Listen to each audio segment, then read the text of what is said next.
Halo semuanya, ketemu lagi dengan saya Yosua. Kali ini di mata kuliah Database Implementation. Untuk video saya kali ini, saya akan membawakan materi tentang Intro to SQL atau Structure Query Language dan juga Data Definition Language atau yang disingkat dengan DDL. Oke, jadi capaian mata kuliah Database Implementation ini adalah agar mahasiswa, teman-temannya ini semua mampu mengimplementasikan teori dan konsep basis data atau database ke dalam sebuah aplikasi sistem informasi. Nah, teori dan konsep basis data ini teman-teman sudah pelajari sebelumnya di mata kuliah Database Design. Materi mata kuliah ini akan dibagi menjadi 4 subcapaian. Yang pertama yaitu mahasiswa mampu mengimplementasikan Data Definition Language atau yang disingkat dengan DDL. Lalu yang kedua, mahasiswa mampu mengimplementasikan Data Control Language atau yang biasa disingkat dengan DCL. Lalu yang ketiga, mahasiswa juga mampu mengimplementasikan Advanced Data Manipulation Language atau yang biasa disingkat dengan DML. Dan yang terakhir, yang keempat, mahasiswa mampu mengimplementasikan Transaction Control Language atau yang disingkat dengan TCL. Nah, untuk yang video kali ini, kita akan membahas di subcapaian yang pertama, yaitu mahasiswa mampu mengimplementasikan Data Definition Language. Sebelum kita mulai, saya akan sedikit memberikan infografis tentang kurikulum di program studi kita. Di semester 2, teman-teman telah melewati mata kuliah Database Design. Di sana teman-teman mempelajari bagaimana menggambar ER diagram, bagaimana melakukan normalisasi, dan juga bagaimana membentuk struktur tabel beserta tipe datanya sebelum akhirnya dijadikan database. Lalu di semester kali ini, teman-teman akan belajar satu tahap lebih advance, yaitu merealisasikan database ini ke dalam sebuah aplikasi atau sistem informasi. Dalam kasus kali ini, kita akan merealisasikannya dalam bentuk website, teman-teman. Nah, selanjutnya, teman-teman setelah melewati mata kuliah ini di semester 3 ini, teman-teman akan menemui mata kuliah Database Warehouse di semester 4. Oke, jadi untuk pemanasan, mari kita melakukan review sedikit tentang apa yang telah teman-teman pelajari di mata kuliah Database Design.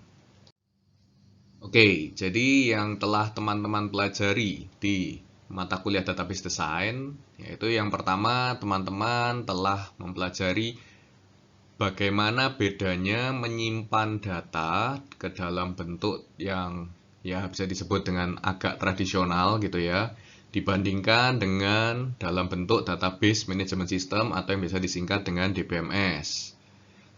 Kalau bisa dianalogikan, data dalam bentuk yang tradisional ini tuh ya, yang disimpan ke dalam Excel gitu semacam itu atau ke dalam file teks gitu ya teman-teman. Lalu yang kedua yang teman-teman pelajari adalah bagaimana melakukan normalisasi dari struktur yang banyak redundansi.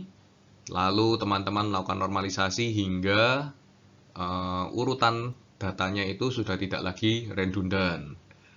Lalu yang ketiga, teman-teman juga sudah mempelajari bagaimana membuat desain database itu menggunakan ER diagram atau Entity Relationship Diagram. Di sana teman-teman sudah mempelajari bagaimana menggambar relasi entity yang satu dengan yang lain, lalu memunculkan relasi many to many, one to many. Nah, di sana teman-teman sudah belajar itu. Dan yang terakhir, teman-teman juga sudah membandingkan antara penggunaan SQL dengan yang NoSQL database. Dimana kalau SQL itu adalah menggunakan bahasa struktur query language gitu ya. Sedangkan yang NoSQL ini penyimpanannya menggunakan semacam JSON atau mungkin juga yang teman-teman pelajari ada yang lain selain JSON itu. Oke, selanjutnya kita akan membahas tentang structure query language itu sendiri atau yang biasa disingkat dengan SQL itu teman-teman. Mari kita belajar sejarahnya sedikit teman-teman.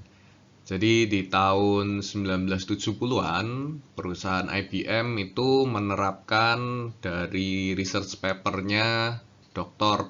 E.F. Codd ini teman-teman. Research papernya tentang Relational Model of Data for Large Shared Data Banks. Di situ si peneliti ini mengemukakan tentang bagaimana relational model untuk data gitu teman-teman. Lalu muncullah ide untuk membuat bahasa pemrograman atau membuat yang struktur itu menjadi bahasa SQL, di mana singkatannya itu awalnya adalah Structured English Query Language, teman-teman. Lalu diubah dalam bentuk menjadi singkatan SQL karena ada sebuah perusahaan lain yang memiliki nama SQL ini, teman-teman. Itu menjadi sebuah trademark sehingga akhirnya dari SQL itu singkatannya berubah menjadi SQL, gitu teman-teman. Lalu sejarahnya sampai sekarang gitu ya, tahun 2020 gini, bahasa pemrograman SQL ini sudah cukup banyak digunakan di database teman-teman, di bagian pemrograman dan database, baik yang secara lokal maupun yang juga menggunakan cloud teman-teman. Dan ini sangat umum sekarang orang kenalnya dengan bahasa yang dikenal dengan query gitu teman-teman. Untuk kita mengetahui kenapa kok disebut structure query language gitu ya, kita coba lihat behind the scene-nya, apa yang terjadi di belakangnya teman-teman. Saat kita memasukkan query atau perintah gitu ya, sebuah perintah atau sebuah query itu isinya adalah select name, birthday, and birthplace from student. Itu pada tahap kedua parser atau di dalam database management system DBMS itu akan melakukan pemotongan kata-kata atau teks gitu ya dari query kita itu akan dipotong dengan kaidah atau struktur tertentu teman-teman. Jadi dia akan mendeteksi terlebih dahulu perintahnya apa. Di sini perintahnya adalah select, yang berarti kita akan memilih. Yang kita pilih adalah name, birthday, dan birthplace, gitu ya. Kita akan memilih kolom-kolom ketiga ini, name, birthday, dan birthplace. Lalu selanjutnya kita mau pilih kolom ini dari tabel mana. Nah, muncullah struktur yang selanjutnya yaitu from, atau bisa kita bilang dari, gitu ya. Dari mana? Dari tabel student, gitu.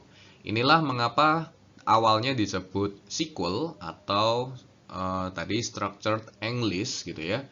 Englishnya itu karena ya ini menggunakan kaidah bahasa Inggris yang ada strukturnya, perintahnya diawali dengan perintah yaitu select, mungkin nanti akan ada perintah lagi untuk create, atau ada perintah lagi insert, dan ada perintah mungkin yang lain ada update, function, trigger, dan semacamnya teman-teman. Itulah yang menyebabkan dia disebut structure, karena ada strukturnya gitu. Dan kemudian ada urutan-urutannya juga. Kolomnya dipisahkan dengan koma. Lalu kalau kita menggunakan tabelnya lebih dari satu, kita juga menambahkan koma. Kalau kita mau menggunakan alias, kita pisahkan dengan spasi. Ya, semacam itulah yang membuat dia adalah memiliki konsep structure itu teman-teman. Lalu selanjutnya masuk ke langkah ketiga, execution engine. Maka DBMS yang tadi sudah mengenali perintahnya yaitu select, dan mengenali kolom-kolomnya mana saja yang dia butuhkan, dan juga mengenali tabel mana yang akan dia inginkan atau akan dia gali untuk ditampilkan. Dia akan melakukan pengolahan, dia akan mencari dari tabel student, dan yang akan ditampilkan adalah 3 kolom yang kita minta atau kita query tadi. Lalu di tahap keempat, ya kita akan diberikan hasilnya, kita akan ditunjukkan hasilnya. Akan ada 3 kolom dan semua data tentang studentnya, namanya, ulang tahunnya, dan tanggal lahirnya juga. Tanggal lahir dan tempat lahirnya dia, gitu teman-teman. Next, kita akan membahas tentang Data Definition Language atau yang disingkat dengan DDL.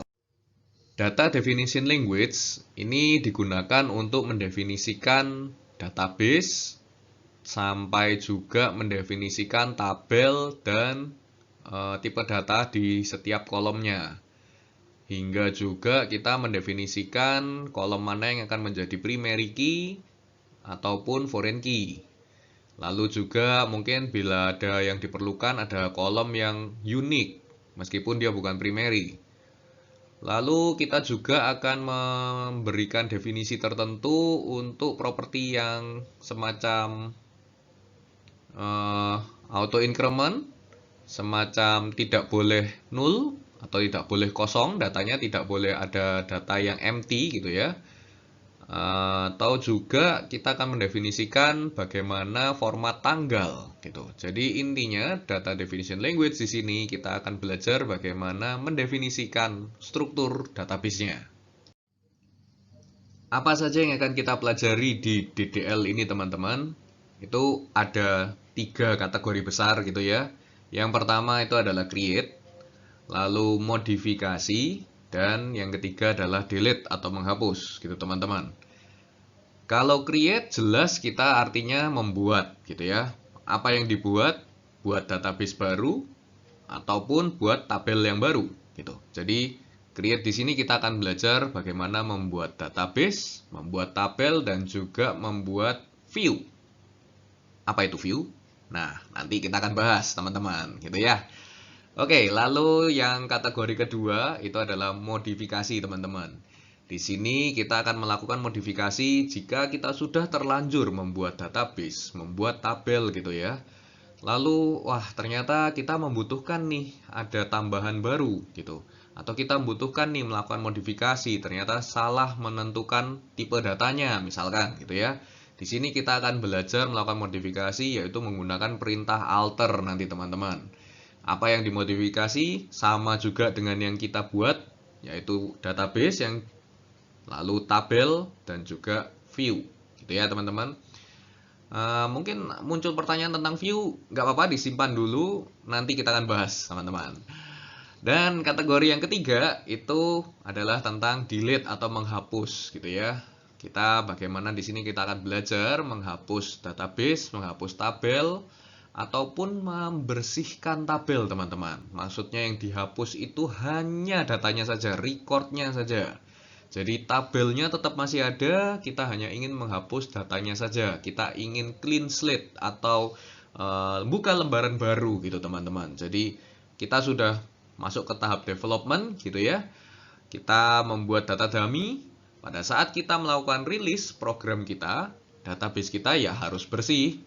Jadi tidak ada lagi data dummy teman-teman, supaya nanti tidak ada data redundancy atau data yang kembar atau data yang rusak teman-teman gitu ya. Karena data dummy itu kan data uji coba teman-teman ya. Jadi data-datanya itu ya memang benar-benar untuk uji coba. Jadi mungkin user yang kita masukkan juga atau keterangan-keterangan yang kita masukkan di situ tuh juga yang sifatnya hanya untuk kita internal sebagai developer yang tahu gitu teman-teman ya. Jadi sebelum dirilis ke klien kita gitu ya, nanti kalau mungkin teman-teman punya project sebelum dirilis jangan lupa dibersihkan dulu. Ya, bersihkannya bukan hapus tabelnya tapi nanti ada caranya namanya truncate gitu teman-teman ya. Itu untuk membersihkan recordnya. Oke. Nah, ini teman-teman, tadi kan bingung ya, apa itu view? Mungkin baru pertama kali dengar nih teman-teman nih. Jadi, mari saya jelaskan nih. Awalnya gitu ya, database itu bisa dianalogikan gitu ya, semacam sebuah buku yang tebal gitu teman-teman. Lalu di dalamnya itu ada sebuah lembaran yang ada gambarnya tabel. Nah, tabel ini memuat data-datanya, teman-teman. Ya, mirip-mirip kalau kita menganalogikannya itu dengan buku jurnal gitu ya, teman-teman ya. Mungkin pembukuan gitu ya. Buku catatan atau semacamnya itu, teman-teman. Oke, jadi dari database, satu database bisa punya banyak tabel gitu ya, teman-teman. Lalu kita melakukan pencarian atau kita melakukan query itu tadi ya. Kita melakukan query seperti contoh yang tadi, kita melakukan select nama mahasiswa, tanggal lahirnya, tempat dia lahir, mungkin alamat saat ini yang aktif gitu ya. Kita akan select data-data yang hanya tentang si mahasiswa ini saja, misalkan gitu ya. Untuk data keluarganya nggak perlu kita tampilkan gitu. Setelah kita melakukan query, kita muncul nih hasilnya gitu ya. Di bagian resultnya itu. Nanti akan muncul. Nah, kalau kita kemudian melakukan proses yang lain, kita melakukan query lagi. Kali ini kita melakukan query tentang dosen gitu teman-teman gitu ya. Kita pengen tahu nama-nama dosen di program studi kita. Lalu sudah berapa lama dosen ini bekerja di UC gitu misalkan. Lalu pada tahap yang ketiga kita mau balik lagi nih, mau melihat data student yang tadi. Nah, sayangnya pada saat kita melakukan query kedua, hasil yang pertama tadi itu biasanya terlupakan, ketindih, hilang gitu ya. Tertindih, hilang atau sudah tergantikan dengan tampilan yang kedua. Untuk menyimpan tampilan yang pertama tadi, teman-teman bisa menyimpannya dalam bentuk file yang lain, file yang terpisah. Misalkan perintah tersebut disimpan di notes teman-teman gitu ya, di catatan teman-teman gitu. Sehingga next time teman-teman harus running lagi. Nah, cara merunning query ini lagi itu menurut beberapa orang kurang efisien gitu teman-teman. Kenapa kurang efisien? Kita harus melakukan running ulang, dan kita harus memilah-milah lagi tabelnya yang mana gitu ya teman-teman. Atau fieldnya yang mana. Nah, ada cara yang namanya view teman-teman. Ya, seperti istilahnya view gitu ya. Itu melihat, mengintip gitu ya. Nah, apa yang kita lihat itu adalah representatif tabel aslinya teman-teman. Jadi misalkan di tabel asli itu ada 5 kolom. Sedangkan waktu kita query kita hanya menampilkan 3 kolom saja. Nah, daripada teman-teman nanti mengquery lagi, mengetikkan kembali query yang panjang gitu ya. Dengan kolom-kolomnya, siapa tahu nanti kolomnya teman-teman akan mau ini kelupaan gitu ya. Kolomnya tadi yang mana gitu ya.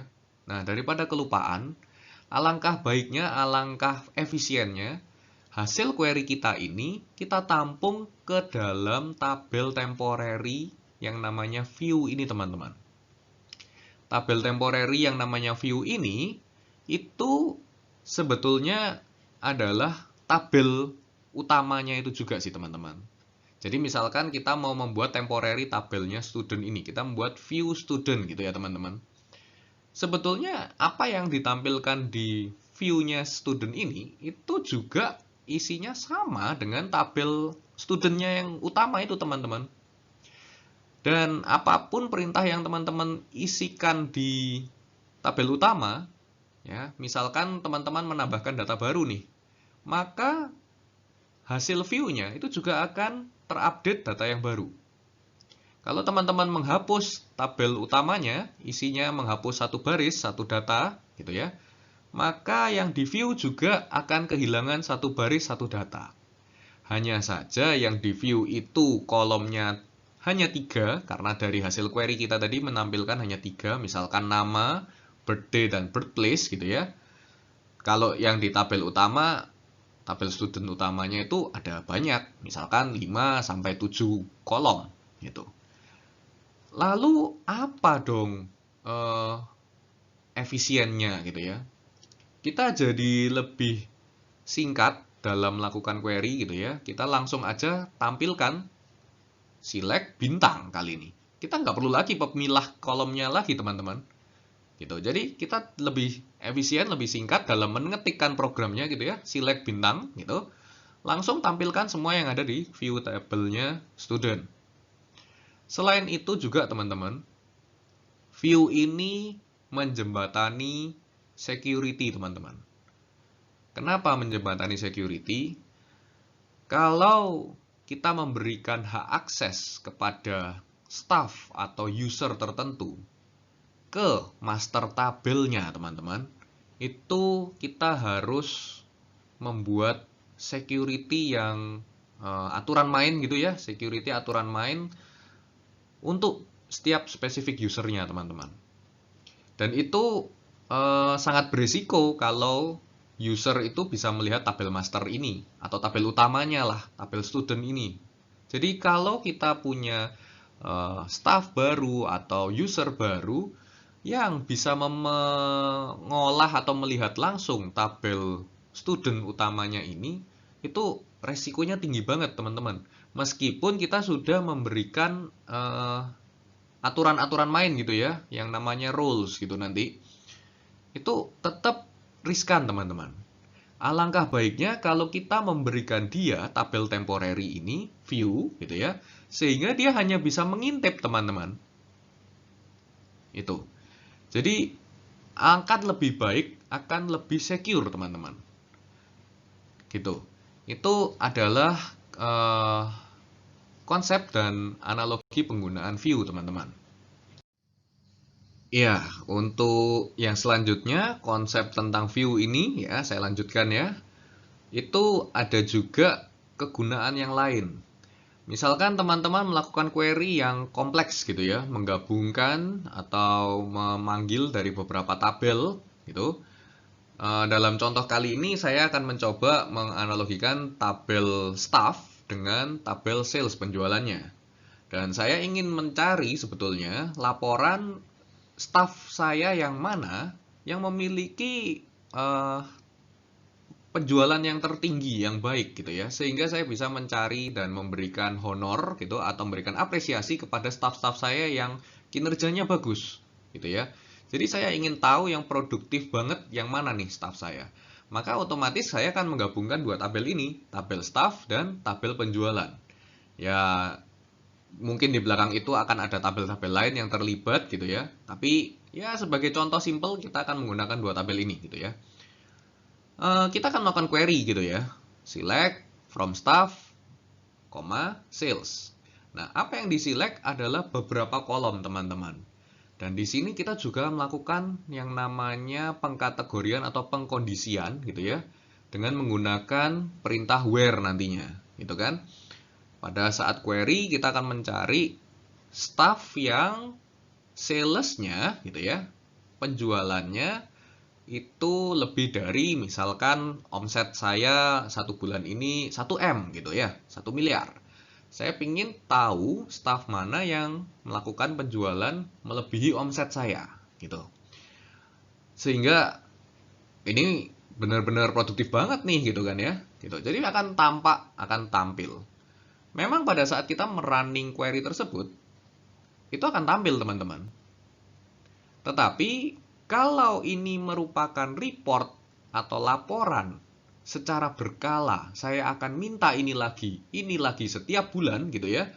Tolong setiap bulan bikinkan saya laporan staff terbaik gitu ya. 3 staff terbaik saya tolong tampilkan. Nah, ini kan berulang teman-teman. Daripada teman-teman membuat perintah query yang berulang, alangkah indahnya dan alangkah baiknya gitu ya, kalau teman-teman menyimpan data ini ke dalam tabel temporary view ini teman-teman. Sehingga teman-teman udah nggak perlu bingung lagi atau mengingat-ingat lagi gitu ya, kolom yang mana, lalu kondisinya yang seperti apa gitu ya. Teman-teman nggak perlu bingung lagi. Teman-teman tinggal panggil aja tabel view-nya gitu. Maka akan tampil hasil laporan itu tadi. Nah, inilah efisiensi dari view yang lain. Untuk kelebihan dan kekurangannya dari view ini teman-teman ada beberapa poin gitu ya. Kelebihannya tadi yang sudah saya jelaskan, yang pertama dari security-nya gitu ya. Jadi kita dengan mudah atau dengan lebih efisien kita menerapkan security database kita. Lalu yang kedua, mempermudah proses data retrieval atau pengambilan atau pencarian data atau penggalian atau retrieval gitu ya, mengambil datanya. Itu mempermudah kita. Dan yang ketiga, mempermudah juga dalam pembuatan report atau laporan dan juga data summarization. Data summarization ini semacam kayak ya mungkin teman-teman sudah familiar dengan ERP gitu ya, Enterprise Resource Planning gitu ya. Di situ kan ada beberapa modul atau beberapa menu yang kisarannya menampilkan laporan-laporan bulanan gitu ya. Otomatis akan ada beberapa summarization seperti total penjualan selama sebulan, produk-produk yang satu kategori lalu digeneralkan gitu ya, diakumulasikan dalam menjadi satu kategori sendiri gitu ya. Lalu yang keempat, nah ini kita nggak perlu secara fisikal gitu ya menyiapkan space atau menyiapkan storage sendiri untuk si view. Karena view ini sifatnya temporary dan berada di komputer memori. Jadi dia akan memakan di memori sih ya, memori komputer, which is itu akan lebih cepat gitu teman-teman ya. Analoginya gini, database ini gitu ya disimpan dalam DBMS. DBMS menyimpan database ini menjadi sebuah file, gitu ya teman-teman ya. Sebuah file, ya kalau teman-teman masih ingat namanya filenya .sql, itu jelas gitu ya. Nah, file .sql ini itu kan disimpannya ke storage hard disk ya teman-teman ya. Entah itu teman-teman pakai hard disk yang HDD atau yang mungkin sekarang sudah solid state atau SSD gitu ya. Semakin besar data teman-teman, maka file ini juga akan semakin membesar, teman-teman. Gitu ya, semakin besar database teman-teman, file ini juga akan semakin besar size-nya. Maka kalau teman-teman menyimpan laporan-laporan itu ke dalam tabel baru, itu akan membuang resource storage teman-teman. Asumsinya lagi begini, kalau teman-teman menyimpan database ini di server atau di hosting tertentu gitu ya, di website hosting tertentu.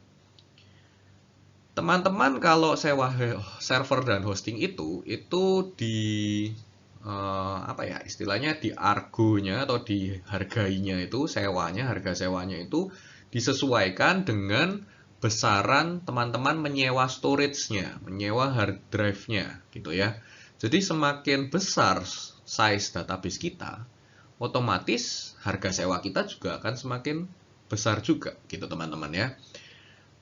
Teman-teman bisa bayangkan kalau misalkan teman-teman punya bisnis e-commerce yang ya kayak marketplace yang sekarang lagi booming gitu ya. Bisa bayangin kalau transaksinya udah mencapai 1 juta transaksi gitu ya, atau 1 miliar transaksi, apa yang terjadi teman-teman gitu ya. Storage-nya membengkak, membesar, dan itu membutuhkan tempat hosting sewa servernya itu juga makin besar hard disknya gitu ya.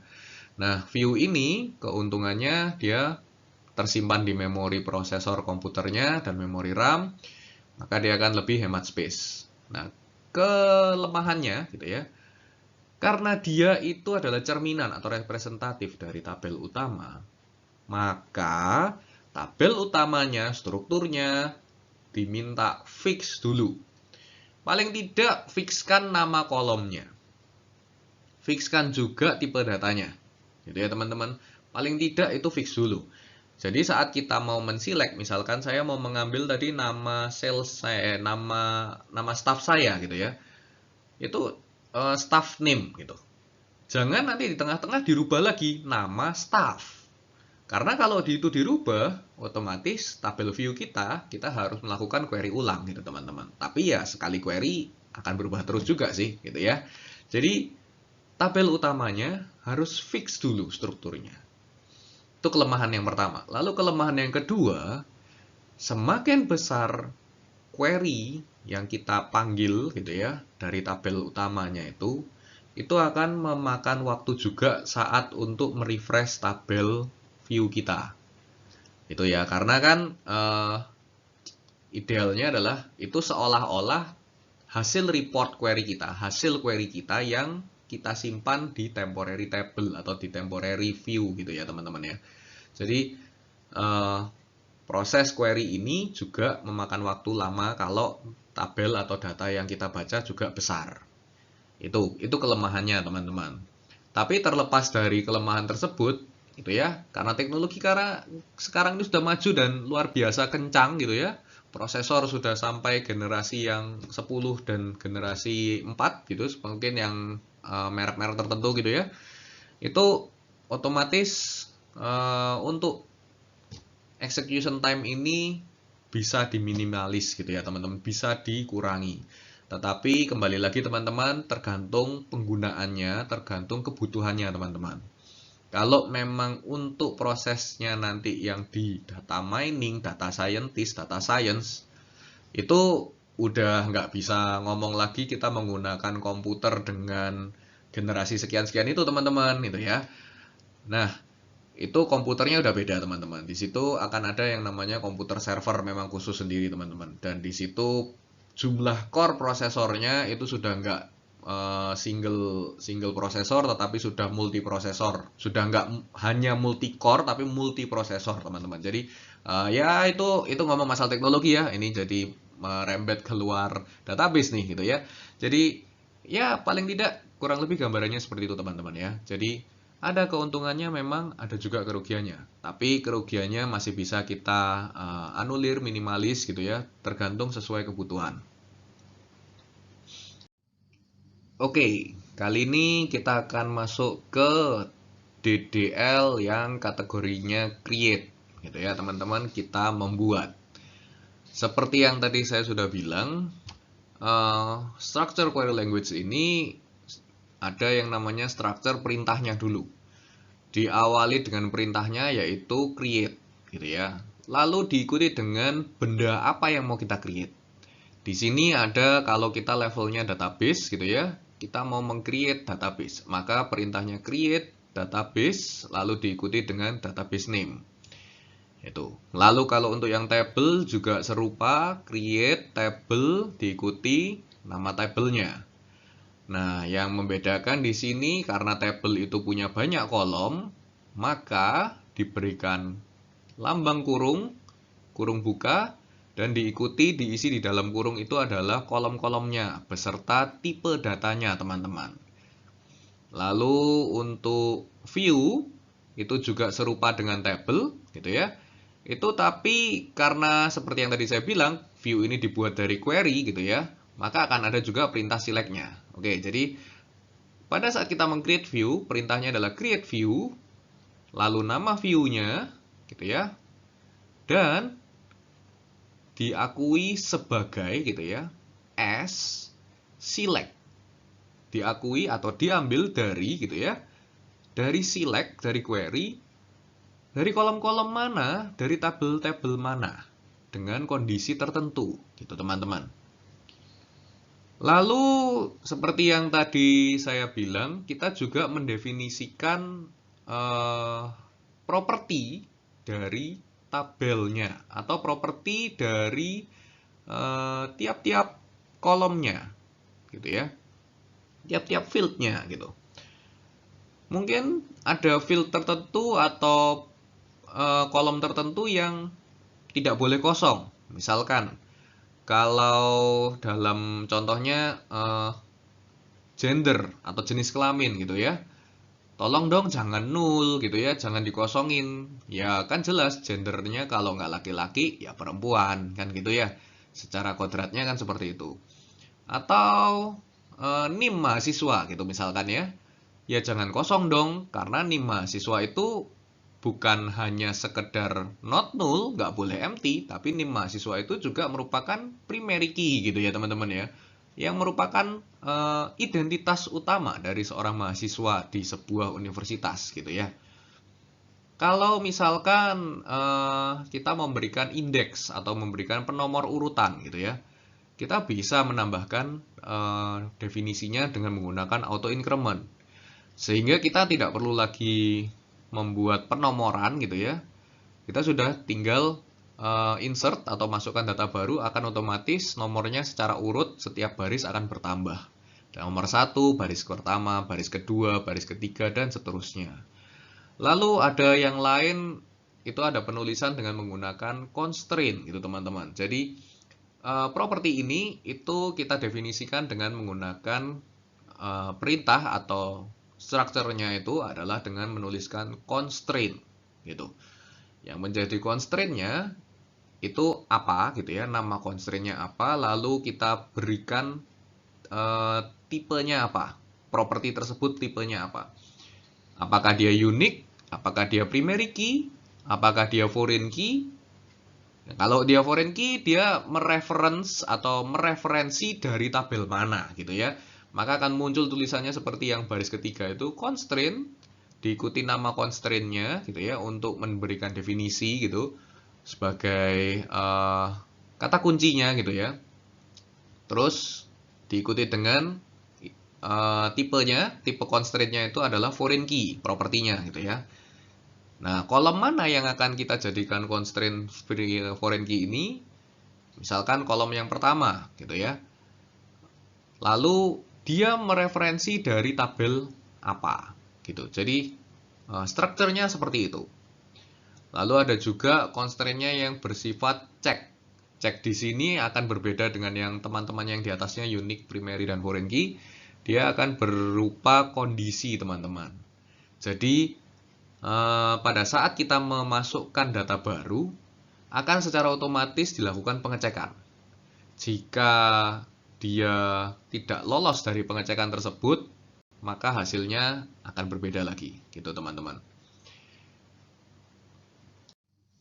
Yang selanjutnya adalah DDL di kategori kedua modifikasi, kita mengenal dengan perintah alter, teman-teman. Di sini seperti halnya create, ada 3 level juga, level database, level tabel, dan view. Bukan masalah kedalamannya atau gimana ya levelnya itu ya, tapi pada tahap database ya kita hanya melakukan alter pada database-nya. Yang dimodifikasi di database itu ya, itu adalah lebih ke arah ke language-nya teman-teman, karakter set. Karakter set di sini itu maksudnya merujuk pada language apa yang kita gunakan di database kita. Misalkan kalau kita mau menggunakan Latin gitu ya. Jadi karakter-karakter atau alfabet yang dikenali nanti akan adalah karakter-karakter yang berada di kategori Latin gitu. Atau kalau mungkin mau menggunakan yang karakternya yang Arabian dan semacamnya gitu ya, itu juga ada kategorinya sendiri. Lalu untuk bagian modifikasi table teman-teman. Di sini kita bisa melakukan alter pada kolomnya.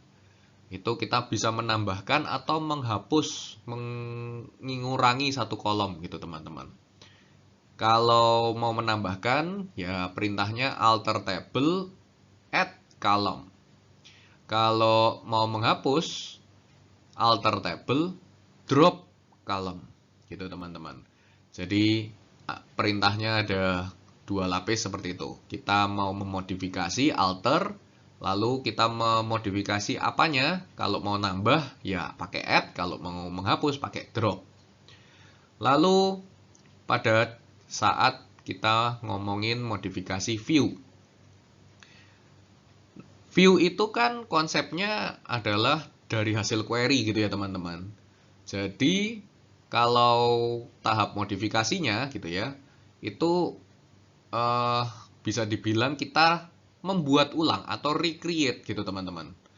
Kalau di database istilahnya itu replace. Maka akan ada perintah yang untuk view itu adalah create or replace. Kenapa kita berikan or gitu ya? Karena sebelumnya kita sudah punya, kita sudah create view. Nah, di sini kita akan membuat view lagi. Gitu. Jadi, kita recreate. Saat kita hanya menuliskan create saja tanpa adanya or replace gitu ya.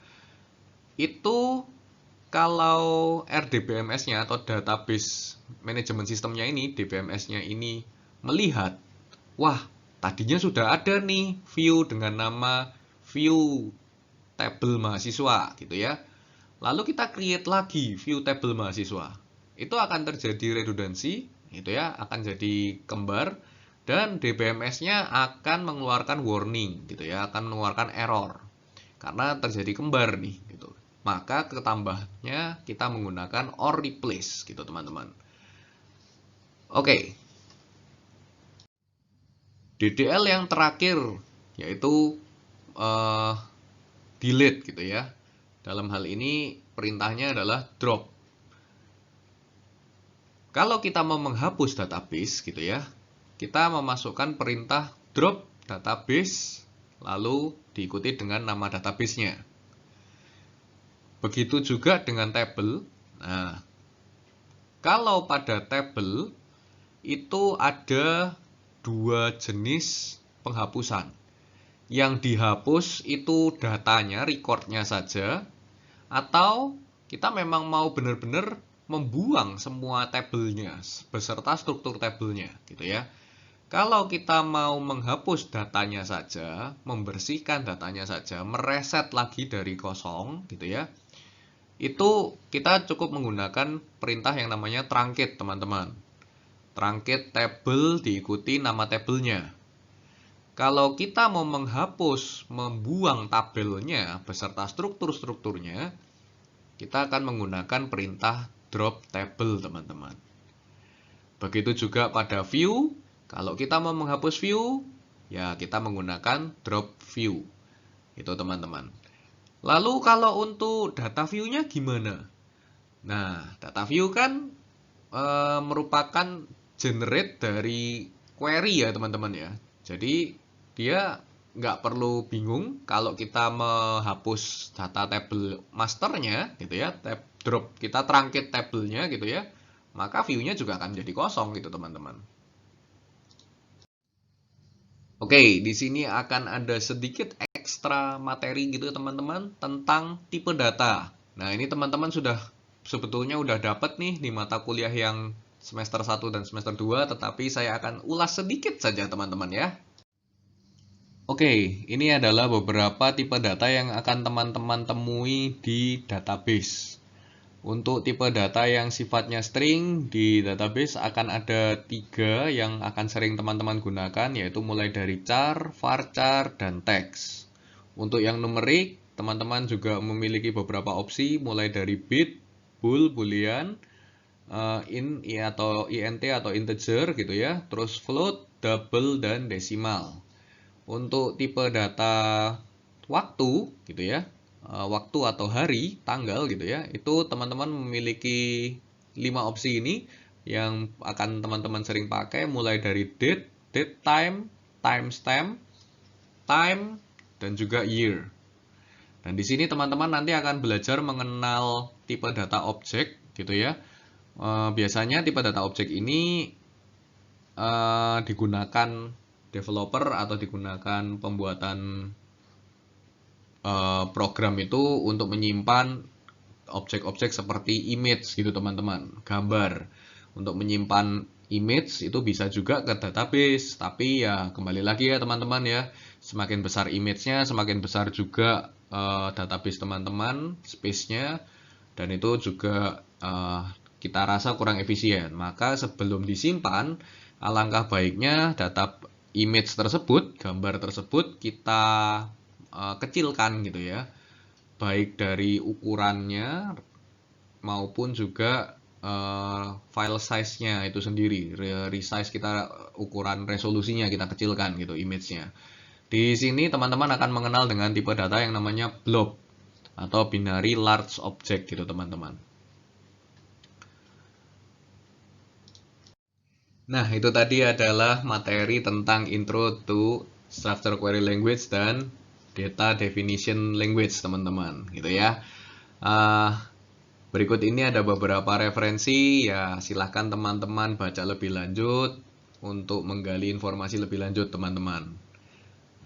Sekian dari materi saya kali ini.